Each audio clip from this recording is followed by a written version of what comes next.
금요일 순서 바로 이어가 보죠. 부동산 문제 이거 좀 어떻게 풀어내야 될까? 또 코스피 지금 5,500시대가 열리고 있는데요. 여기에 대해서 말씀 좀 나눠보죠. 오랜만에 오셨습니다.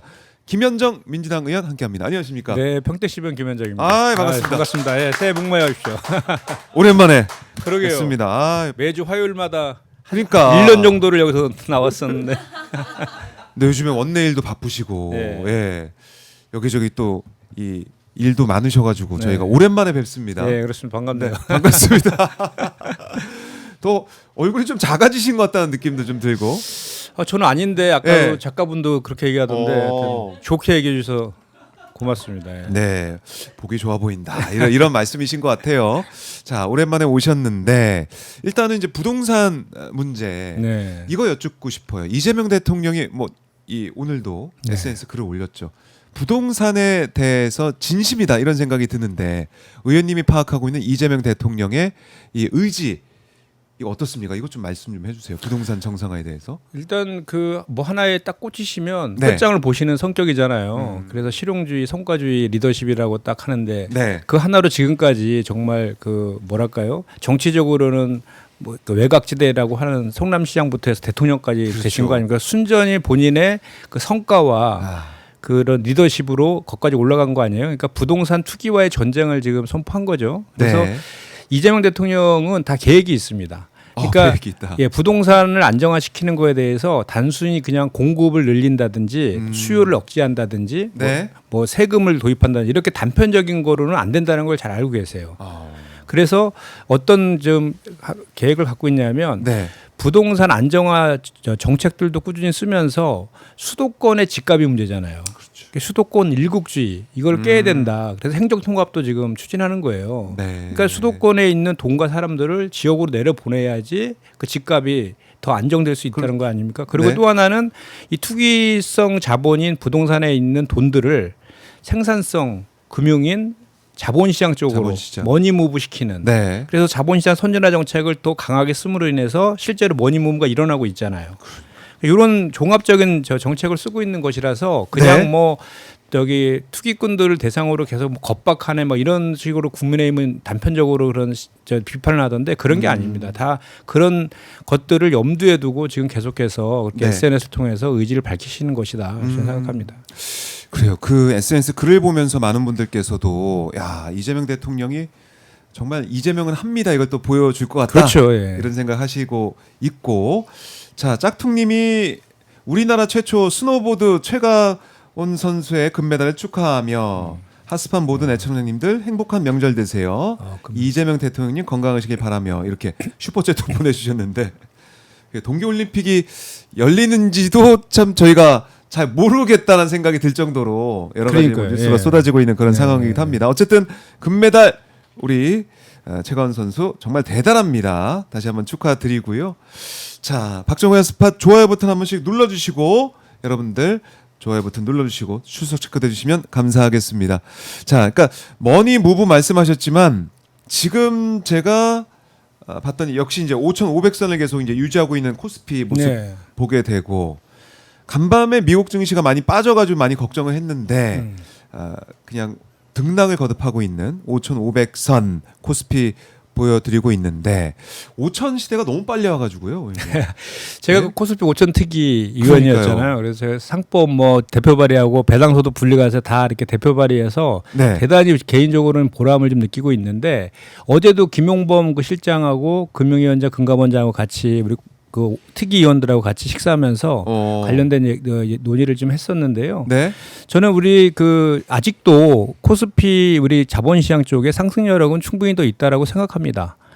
여전히 뭐 우리가 그 작년 초에 2천 초반이었거든요. 맞아요. 그래서 5,500을 돌파했잖아요. 사상 최고치를. 네. 거의 2배 이상 뭐 거의 뭐 3배 가까이 지금 오르고 있는데 그럼에도 불구하고 PBR이라고 하는 게 여전히 1.6밖에 안 돼요. 1.6. 예, 주당 PBR 순자상 1.6. 이익. 그러니까 회사의 가치가 장부 가치보다 높으냐, 그러니까 네. 회사가 저평가되어 있냐, 고평가되어 있느냐를 기준으로 하는 게 이제 그 PBR인데 그게 0.8에서 1.6으로 올라갔어요. 근데 여전히 신흥국 지수들의 PBR의 평균도 한 2.4 정도 되거든요. 네. 그리고 이제 선진국 같은 경우는 뭐 3.5에서 한 4까지 되기 때문에 예. 여전히 우리나라의 그 주식시장은 저평가되고 있는 거예요. 그렇기 때문에 추가적인 상승력은 훨씬 더 있고 거기다 더해서 이제 뭐 유동성도 받쳐주고 있는 데다가 펀더멘털도 반도체를 중심으로 해서 지금 뒷받침되고 있기 때문에 네. 그리고 또 정부와 우리 저 여당에서의 그런 자본시장 선제나 밸류업에 대한 의지들이 여전히 지금 강고하고 계속 추진할 예정이기 때문에 추가적인 상승력은 충분히 있다. 다만 이제 제가 이제 방송에 나가면 자꾸 이제 뭐 종목을 추천해 달라고 막 자꾸 그러시더라고요. 그래서 저희가 참고로 저희 정무위원들은 주식을 못 하게 돼 있는데 ETF는 가능하거든요. ETF는 지수에 투자하는 거거든요. 그렇죠. 예, 그래서 제가 항상 그 ETF를 사셔라 그 말씀을 드립니다. 예. 그래요. 지금 보니까 삼성전자도 18만 원대 네. 또 최고치를 이제 가고 있는 상황이고, 야, 이 반도체가 참 대단하다 이런 생각이 들고, 그럼 5천 넘었습니다. 이제 특이 네. 이름 이제 바꾸는 겁니까? 바꿨습니다. 네. 바꿨나요 벌써? 네, 뭘로 바꿨나요? K 자본주의 프리미엄 특이로 바꿨는데 저 예. 아니 무슨 한우도 아니고 프리미엄이야. 네, 그래서 저는 그냥 만 특이로 바꾸자. 5천 돌파했으니까 이렇게 만으로. 했는데 숫자는 막 이제 그만 쓰자고 계속 아하. 그래서 제가 그냥 참았습니다. 아니 사실은 그 전에 그 코스피 5천 특이라고 할 때에도 예. 이재명 당대표 시절이었는데 그때도 뭐 그 자본주의 뭐 그 부스트업 뭐 이래갖고 되게 복잡한 이름을 지었는데 이재명 대표가 바로 그 자리에서 그랬거든요. 왜 이렇게 복잡하냐? 국민들이 이렇게 이러면 못 알아듣는다. 그냥 코스피 5천으로 해라. 맞아요. 그래서 그렇게 딱 한 거거든요. 얼마나 딱 피부로 와닿습니까? 예. 근데 또 바라니까 되잖아요. 이번에도 만으로 바꾸시죠 다시. 만으로 가게. 특이 이름이 만으로 또 바뀌었으면 좋겠다는 바람도 있고. 네. 자, 이렇게 주식 시장이 이렇게 달라질 줄 몰랐고. 그럼 상법 개정안. 네. 3차 상법 개정안 네. 이번이 자사주 소각 의무. 자사주 소각 네. 의무. 이거는 지금 어떻게 네. 진행되고 있는지 오늘 궁금할 공청회 것 합니다. 같아요. 오늘 공청회요. 네, 오늘 공청회 해서 예. 이제 구정 지나고 이제 저희가 마지막 주 정도에 이제 그 개혁 법안들 전부 다 올리려고 하거든요. 네. 그래서 그때 이제 가장 먼저 처리할 법안이 바로 그 3차 상법 개정안 자사주 소각 의무화입니다. 네. 많이 늦어졌죠, 지금. 그러니까요. 좀 늦어지긴 했는데 네. 그게 이제 잊히지 않고 계속해서 추진되고 있다. 이걸 또 시장에서 보고 네. 정말 진심이구나 이건 생각할 것 같아요. 사실 윤석열 때 밸류 프로그램이 있기도 했는데 네. 그게 제대로 안 됐잖아요. 완전 실패했죠. 실망하고 떠난 투자가 많잖아요. 그렇습니다. 네, 한 그렇고. 6개월 하다가 그냥 뭐 흐지부지 됐는데 네. 이번에 저희 그러니까 특히 이제 자본시장 그 주식시장 같은 경우에는 심리가 대단히 중요하거든요. 그래서 이제 거기 주식에 투자하는 분들이 이제 주식은 오를 것이다라는 그 신뢰를 이제 가지면은 그게 또 이제 심리적으로 더 증폭이 돼서 실제로 주식 투자를 더 활성화가 되는 측면이 있는 것인데 네. 지금 이제 국민들께서 이제 그 주식 투자자들께서 이제 그런 신뢰 단계에 넘어오신 것 같아요, 확실히. 이재명 대통령에 대한 확실한 의지라든지 또 여당에서 계속해서 상법을 그 전에 두 차례 개정했을 때도 상법은 일반법이기 때문에 거의 몇십 년 동안 개정된 적이 없거든요. 그게 이제 그 두 차례나 개정이 된 거고 이번에 또 3차 개정까지 되는 이런 모습들 보고 또 실제로 배당소득 분리과세라든지 또 주가 누르기 방지법 뭐 스튜어드십 코드 앞으로 할 게 많거든요. 그런 것들을 저희가 이제 특위와 정무위 이런 차원에서 계속 추진을 하는 것들을 국민들이 보고 있기 때문에 네. 그 신뢰가 지금 형성됐다라고 생각이 들거든요. 그래서 그걸 꾸준히 거기다가 이제 주가 조작이나 불공정에도 엄단하겠다라고 해서 원스트리트 아웃 제도도 도입하고 그렇죠. 그 정부 간의 그 합동 대책단도 만들어서 실제로 그런 성과들을 내고 있거든요. 그렇기 때문에 이제 그 주식 시장을 교란하는 그런 것들도 없어지고 네. 또 주식시장 선진화를 위한 많은 제도들, 법 제도들이 정비돼 가고 있고 또 더 정비될 것이라는 신뢰가 지금 생겼다. 그것이 주가 상승의 가장 큰 원동력이 아닌가 생각합니다. 네. 그러니까 지금 이제 5,500이 넘었다고 해서 너무 비싸. 또 너무 많이 갔어. 네. 그거보다 체질이 바뀌고 아예 판이 바뀌는 상황이라는 것을 그렇습니다. 우리 국민들이 네. 잘 알아야 된다. 거기다 이제 더해서 코스닥 시장 활성화도 예. 지금 가고 있잖아요. 지금 이제 코스닥도 정말 오래간만에 1000을 돌파해 갖고 한 1100 정도 지금 와 있는데 네. 이제 코스닥과 관련해서도 코스닥이 한 이제 3천 스닥까지도 또 가능하다 뭐 이런 얘기도 지금 하고 있는데 그런 수치가 중요한 게 아니라 원래 코스닥은 그 기술은 있고 네. 또 벤처들이 기술은 있는데 자금이 없어갖고 이렇게 그 기업을 성장시킬 수 없는 그런 기업들을 상장시켜서 투자를 유치할 수 있도록 해서 만든 그 시장이잖아요. 코스닥 시장이. 그렇죠. 예. 미국의 나스닥 시장이랑 비슷하죠. 근데 이 코스닥 시장이 지금 현재 한 1,800개 정도가 상장돼 있어요. 기업 수가 엄청나게 많죠. 코스피보다 훨씬 많아요. 코스피보다 한 3배 많아요. 어휴. 그런데 실제로 그 좀비 기업이라고 하는데 네. 이익 보상 배율이라는 게 있어요. 그러니까 영업 이익을 가지고 이자를 못 내는 기업들.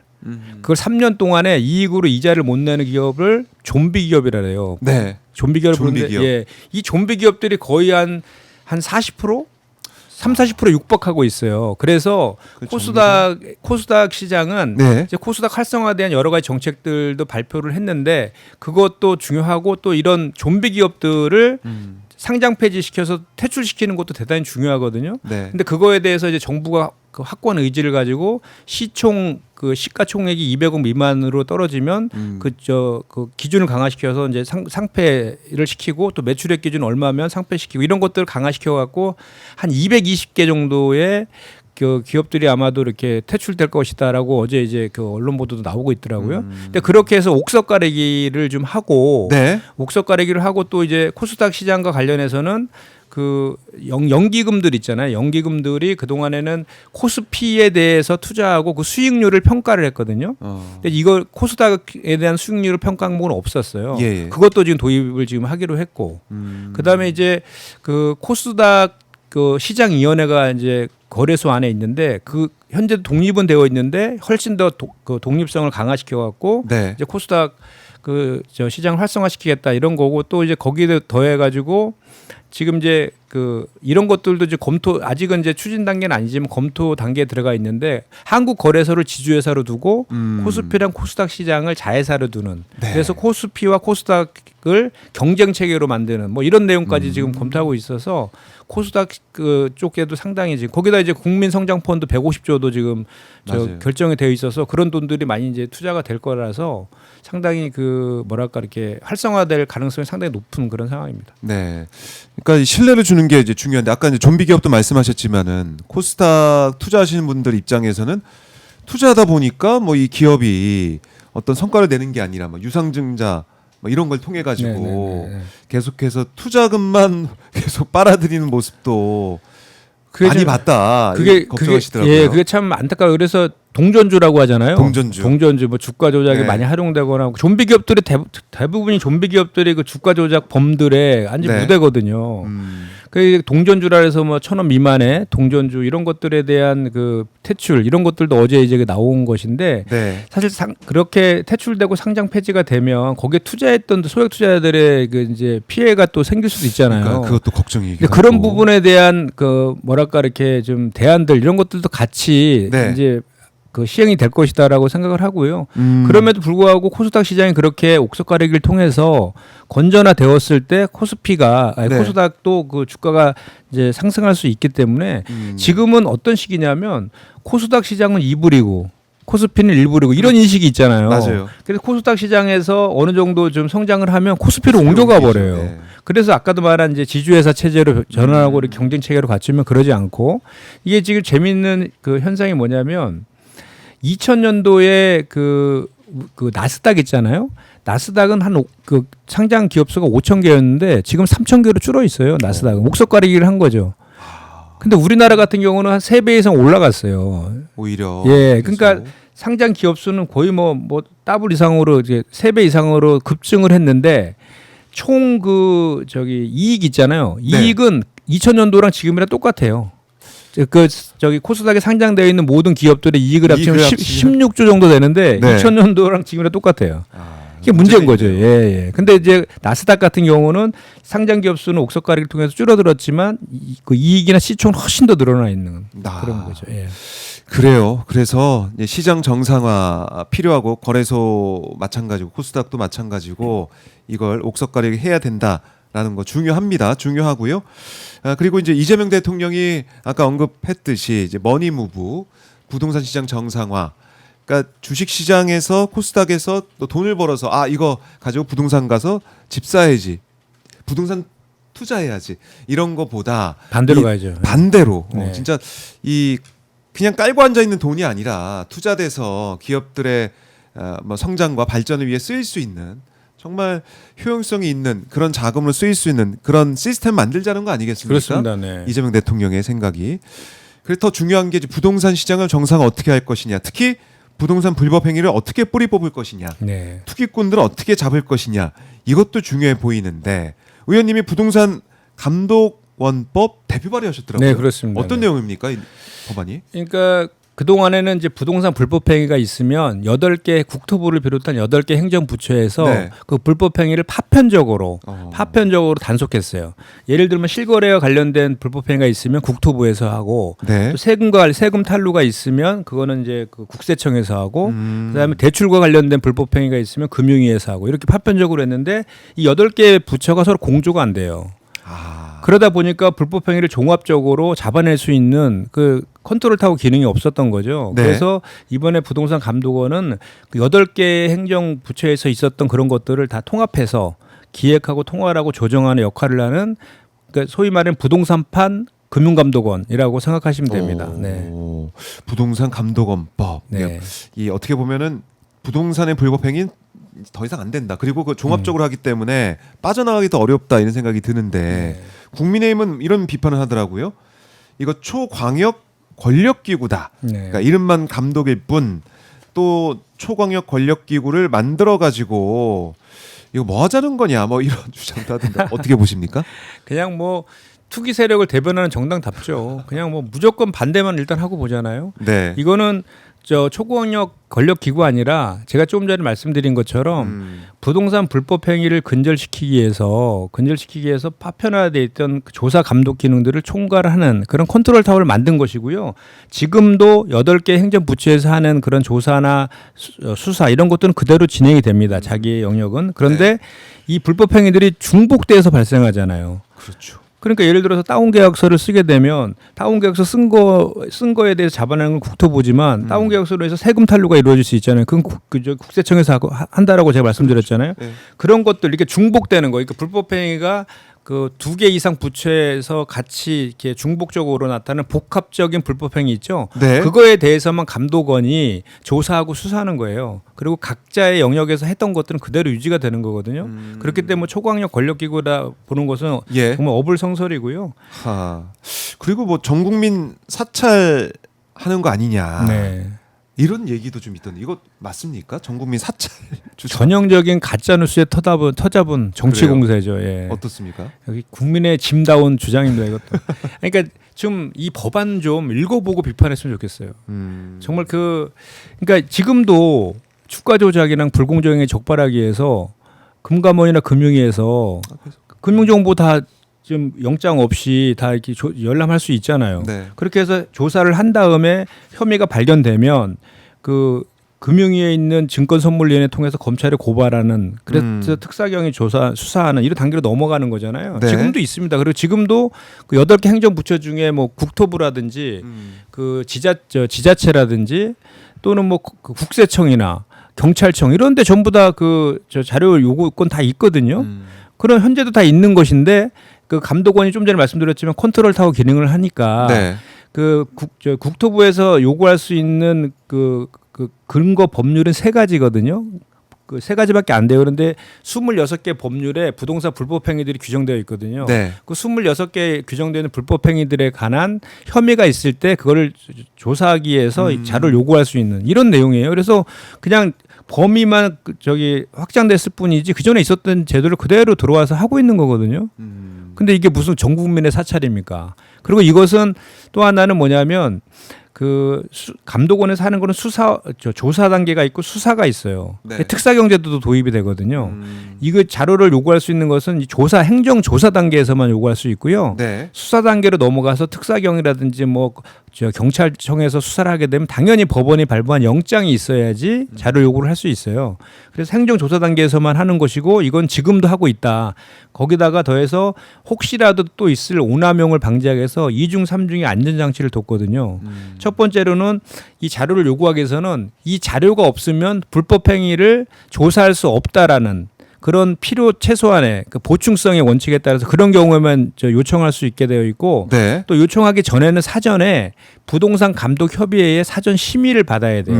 사전 심의를 받아야 되고 또 이 당사자한테 10일 내에 통지하게 되어 있고요. 네. 또 1년이 지나면 즉시 폐기하게 되어 있습니다. 거기다 더해서 이거에 대해서 혹시라도 이 비밀을 누설하게 되면 3년 이하의 징역까지 때리는 형사 처벌까지 있는 이런 2중 3중의 안전장치까지 두고 있다. 그러니까 네. 국민의힘은 걱정하지 마시고 걱정하지 장동혁 대표하고 다주택부터 팔으라고 이렇게 좀 얘기했으면 좋겠어요.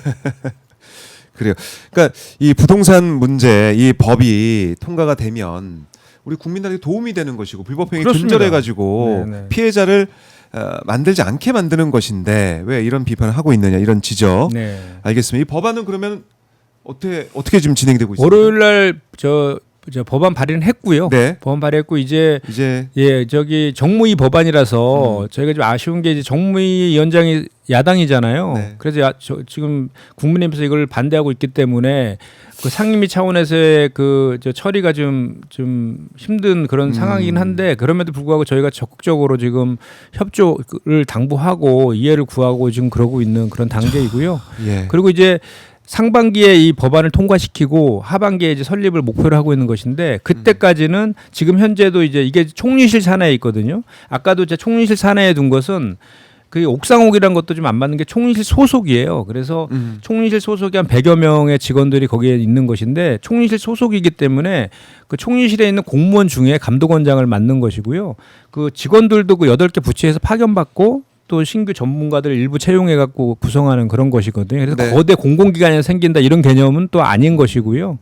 그래서 그때 법률이 통과되기 전까지는 지금도 총리실에서 부동산 불법행위 대응 협의회가 가동되고 있거든요. 그 차원에서의 그 불법행위는 단속할 것이다라는 말씀을 드리고 또 저희가 이제 올해 6월달에 이제 상임위 재편이 있잖아요. 네. 그때는 이제 사실 정무위가 대단히 중요한 그 경제 상임위인데 당시에 국민의힘이 여당이어가지고 여당한테 그 양보를 한 거였거든요. 아하. 근데 우리가 이제 여당이 되었잖아요. 그래서 가져와야겠네요. 6월 달에는 당연히 저희가 저는 갖고 와야 된다고 생각하고 그런 생각이 있습니다. 당에서도. 그래서 그때 하게 되면 적어도 그때는 처리가 될 빨리 될수 것이다. 있겠네요. 네네. 상반기 처리는 가능할 것 같아요. 네. 그러니까 이게 이제 입법이 너무나 더디다라는 얘기를 이재명 대통령이 네. 얼마나 답답하면 계속 그러니까요. 하고 있겠습니까? 네. 근데 어제 장동혁 대표가 오찬에도 안 가가지고 이거 좀 충격적이더라고요. 당일에 취소한 모습을 보면. 참 진짜 공당인가 싶어요. 정말로.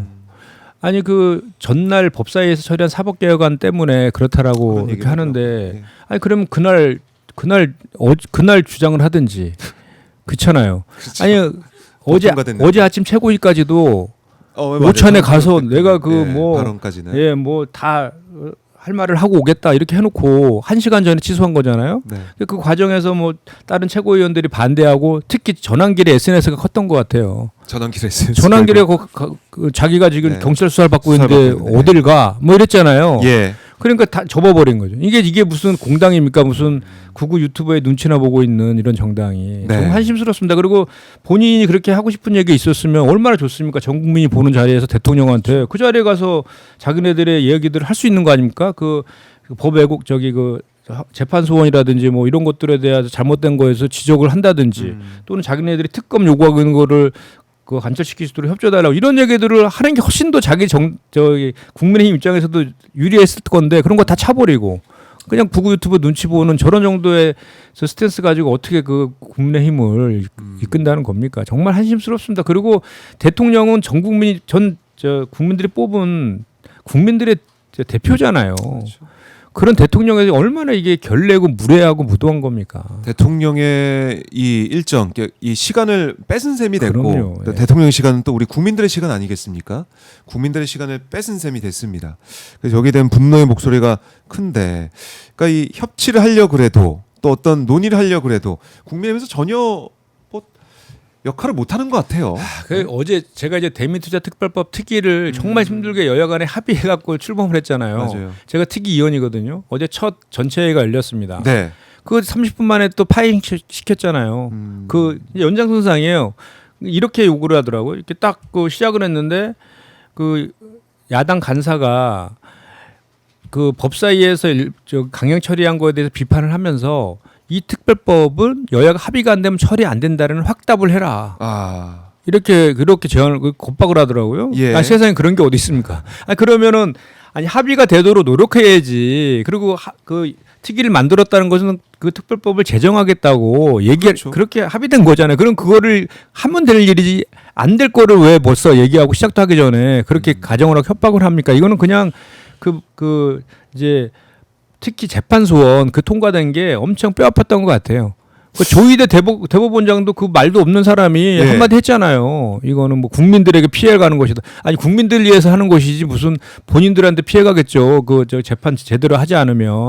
그렇죠. 사법부도 우리 국민들의 감시 대상이고 지금 잘못하면은 큰일 난다. 이걸 좀 보여준 것인데 여기에 대해 민감한 반응을 보이고 있는 국민의힘이 수상해 보이기도 한다라고 지적을 할 수밖에 없습니다. 자, 이렇게 이제 부동산 문제 불법 행위 근절을 위한 법안까지 발의하시면서 정부에서 활동을 하고 계신데 이번에 이재명 대통령 공소 취소 주장한 그 모임 출범했는데 네. 여기 또 함께 하시더라고요. 의원님도. 네. 당연히 해야죠. 네. 여기 보니까 지금 어제 이제 나와 있는 그 내용을 보면은 87명이 참여했다라는 네. 거. 네. 계속 늘고 있습니다. 계속 늘고 있어요. 네. 근데 일각에서는 이게 또 네. 뭐 친명 의원들의 모임 아니냐 뭐 네. 이런 거 언론에서부터 그런 프레임을 잡아가지고 얘기도 하던데 그건 아니죠? 그러니까 뭐 어떻게든 우리 더불어민주당을 이렇게 분열시켜서 명청 갈등 있는 것처럼 네. 해갖고 자꾸 이게 뭐랄까 소설을 만들어내고 싶은 사람들이 계신 것 같은데 전혀 그렇지 않고요. 이거는 이건태 의원이 처음에 대장동 변호사 출신이잖아요. 네. 그래서 제안을 해가지고 시작이 된 건데 그 전부터 이 활동 계속 했었고요. 네. 근데 이제 이것을 우리 더불어민주당 의원들한테 모두 친전하고 문자를 보낸 거예요. 참여할 분들에 대해서. 그래서 개방형 의원 모임인 것이죠. 그래서 네. 처음에는 뭐 몇십 명을 했다가 계속 늘어나가지고 지금 87명 어제 87명이던데 지금도 가입은 얼마든지 들어올 수 있고 열려 있습니다. 전 민주당 의원이 다 가입할 것 같은데 이러면. 계속 저는 계속 늘어날 것 같아요. 그러니까 그럼 예를 들어서 그거 안 들어오면 그러면 뭐 반명이다라고 또 뭐 막 그렇게 프레임 실 거 아니에요? 그리고 실제로 지금 위례 신도시 건도 지금 무죄 선고됐고 네.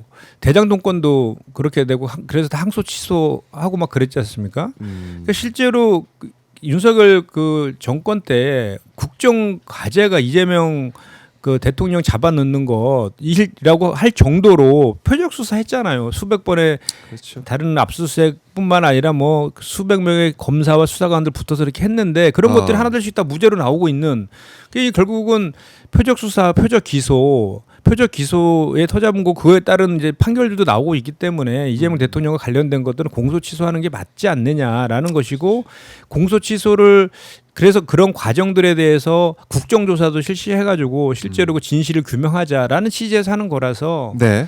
뭐 그리고 지금 다 기억하시겠지만 이재명 대표 당시에 우리 당에서는 당 기구를 만들어가지고 이것은 이재명의 정적을 죽이기 위한 표적 수사, 표적 기소다라고 규정을 하고 대응했던 내용이에요. 어떻게 보면 당론 차원에서 한 것이죠. 당 차원에서. 그렇죠. 그거에 대한 연장선상이다 이렇게 보시면 됩니다. 네. 그래요. 자, 이재명 대통령 사건 공소 취소와 국정조사 추진을 위한 의원 모임 더 늘어나고 있다고 합니다. 많은 분들이 또 힘을 모으기를 저희가 계속해서 지켜보도록 하고 자 지금 어제 있었던 이상민 전 장관의 1심 선고 네. 이거 보고도 많은 분들이 어제 밤에 혼수하신 분도 계시고 너무나 좀 분노하시더라고요. 네. 7년 선고 15년 구형에 7년 선고 어떻게 보셨습니까? 저는 선고하고 방청석 보면서 웃는 그 표정 네. 그거 보고 좀 경악스럽더라고요. 계속 헌법재판소에서 판결 재판 받을 때에도 네. 계속 위증했잖아요.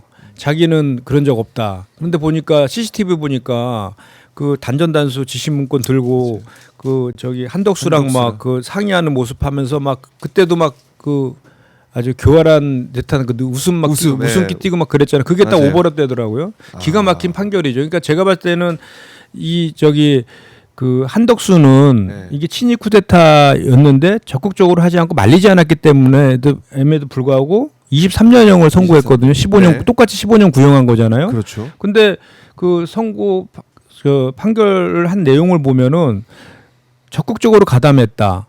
그 내란 주요 임무 종사자가 맞다. 그리고 불법 계엄은 내란이 맞다. 그리고 재질이 무겁다. 이렇게 다 얘기를 했잖아요. 위증했다까지 다 했는데 근데 7년이래요. 근데 그 이유가 뭐냐면 단전단수를 지시는 했는데 실제로 단전단수가 이루어지지 않았대요. 그게 이상민 때문에 안 이루어진 겁니까? 소방청장이 소극적으로 대처했기 때문에 안 이루어진 거지. 그렇네요. 지시는 내렸으니 그렇죠. 거기에 대한 책임을 져야 되는데. 예, 그래서 그게 무슨 그 저 가명 사유냐 이거죠. 오히려 그 저기 그 재판부에서 그 저기 재판부에서 감안해야 될 것은 저렇게 그 저기 단전단수가 이루어지지 않았다 저게 아니라 이 불법 그 개헌과 내란은 국민들의 적극적인 저항에 의해서 막아진 것이다라는 그것을 감안해서 중형을 때렸어야 되는 게 맞는 거죠. 그게 국민의 법 상식 아니겠습니까? 그렇네요. 그 국민들을 위해서 사법부를 계속해서 믿을 수 없다 불신을 계속 크게 만드는 어제 판결도 있었다라는 거. 그렇기 때문에 지금 법 왜곡죄라든지 사법개혁이 더 필요해졌다는 걸 또 재확인시킨 거예요. 또 다시 한번 확인할 수 있는. 네.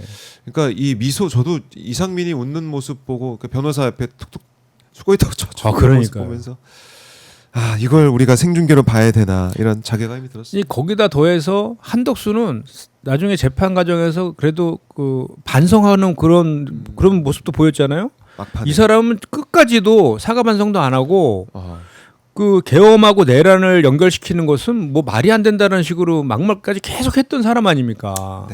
가명 사유가 있을 수가 없죠. 오히려 그 형량을 추가할 수 있는 사유만 차고 넘쳤던 그런 상황인데 반드시 항소해서 바로 잡아야 될 것 같습니다. 네, 바로 잡아야 된다라고 강조를 하겠습니다. 자, 오늘 오랜만에 김현정 의원과 말씀 나눠봤는데 앞으로 좀 자주 오셔가지고 네네. 경제가 또 중요하고 부동산 문제 또 코스피, 코스닥 중요하기 때문에 이 말씀을 좀 꾸준히 들어봤으면 좋겠습니다. 그러니까 제가 우연히 부동산과 자본시장을 다 다루고 있는. 그러니까요. 양손에 다 딱 들고 계십니다. 좋습니다. 자, 우리 뉴이젠님께서 찐명 김현정 대변인님 이잼 많이 도와주시고 일 잘해서 더 좋아요 사랑합니다 응원합니다 하시면서 슈퍼챗을 보내주셨습니다. 고맙습니다. 고맙습니다 뉴이잼님 감사드리고요. 김현정 TV도 많이 김현정 TV도 많이 구독을 해주시고요. 가시기 전에 못다한 말씀 있으면 듣고 마무리하겠습니다. 네, 지금 사실 내란 청산이 이루어지고 있는 과정이고 좀 경제와 민생도 좀 그나마 좀 회복되고 있는 그런 참인데 그럼에도 불구하고 여전히 좀 힘든 상황입니다. 그래서 그럼에도 불구하고 희망 잃지 마시고 용기 가지시고요. 이재명 대통령 잘하고 있으니까 저희 민주당에서도 이재명 대통령님 잘 뒷받침해가지고 민생 경제 확 살아날 수 있도록 노력할 테니까요. 올해 그 적토마의 기운 받으셔갖고 새해 복 많이 받으시고 늘 건강하시기 바랍니다. 네, 알겠습니다. 설 연휴 잘 보내시고요. 연휴 이후에 또 뵙겠습니다. 고맙습니다, 의원님. 네, 고맙습니다. 감사합니다. 지금까지 김현정 민주당 의원과 말씀을 나눠봤습니다. 자, 박정호의 스팟 여러분들 어디서 함께하고 계십니까? 자, 김현정 정감정치. 진짜 이 김현정 TV가 있습니다, 여러분들. 혹시 아직 구독 안 하신 분들 구독도 해주세요. 김현정 정감정치. 힘이 되는 국회의원. 더 듣고 더 뛰겠습니다. 네, 김현정 의원 TV, 김현정 TV도 많이 구독을 해주시면 고맙겠습니다.